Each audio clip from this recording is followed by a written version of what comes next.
In Maplewood, New Jersey, 2004, a music festival is born, named Maplewoodstock. Since 2004, it's held mid-July every year. In this documentary, we get to take a look behind the scenes by talking to Gary Shippey and Tarquin Learned, and talking to community members that have both performed and watched other performances.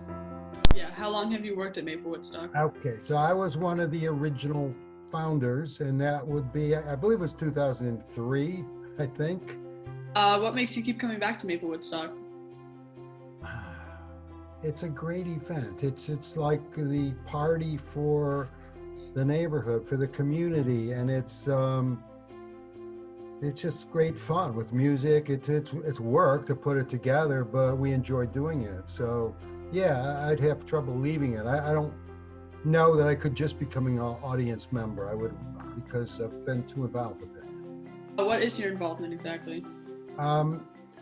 It's changed. I was chairman for some years, few years, I think, where kind of oversaw what everybody did. But now my primary function is rounding up the support, advertising, selling the advertising, and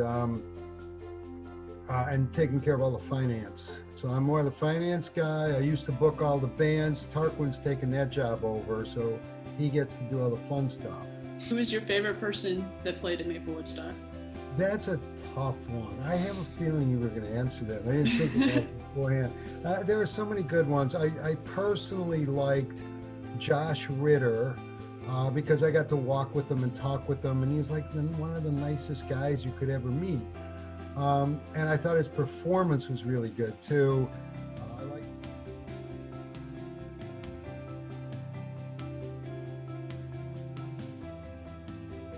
How long have you worked at Maplewoodstock? I'm one of the founding members, and it's been 15 years. What makes you keep coming back to work there? I keep coming back because I think it's such a valuable thing for the community, and the core group of volunteers who put it together are, I consider really good friends. Question: who's your favorite person to play at Maplewoodstock? Me. My favorite was probably, there's a couple of good ones. I really like this guy named Raul Malo. And Raul Malo is the lead singer from a band called the Mavericks. And I never knew a whole lot about the Mavericks or Raul Malo, but his performance was amazing. I'd put that up there as probably number one. Number two would be probably Dumpsta Funk was amazing. And I think there have been a lot of great, and then local bands, like we had a high school, guys that were in 8th and 9th grade play locally, and they were phenomenal. So there's been a lot of highlights, too many to name.